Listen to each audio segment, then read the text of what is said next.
les artistes Zouglou, Iodé et Siro, se sont rendus au chevet de la famille du Premier ministre Amadou Gon Coulibaly pour lui présenter leurs condoléances. Iodé et Siro ont présenté leurs condoléances à la famille d'Amadou Gon Coulibaly.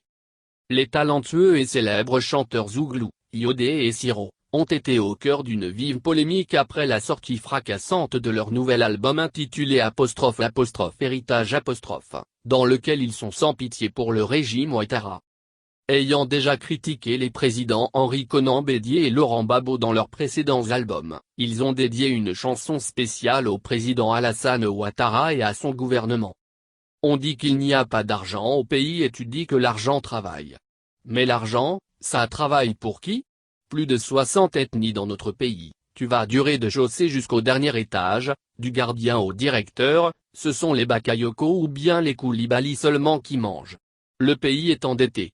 Payez vos crédits avant de partir. On ne se réconcilie pas en mettant les gens en prison. Le pays a besoin de tous ses enfants pour la vraie réconciliation. Pourquoi tant de souffrance avec 2% de chômeurs et bientôt une croissance à 2 chiffres?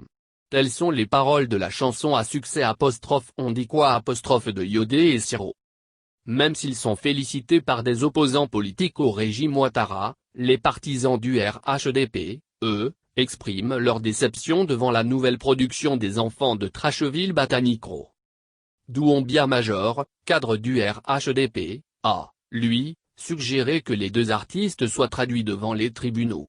Je pense que le gouvernement devrait leur faire un procès en diffamation pour qu'ils partent expliquer publiquement devant la justice de la nation, quel est le service de l'administration nationale où, du rez-de-chaussée au dernier étage, les employés sont tous des Bakayoko et des Coulibaly, a-t-il interrogé.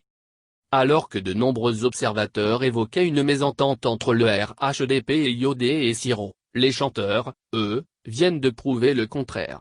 Ils se sont rendus lundi au domicile de la mère de feu Amadou Gon Coulibaly décédée le mercredi 8 juillet 2020. Nous nous sommes rendus au domicile de la mère de feu le Premier ministre Amadou Gon Coulibaly pour présenter nos condoléances à la famille. Yako à toute la Côte d'Ivoire ', ont-ils posté sur Facebook.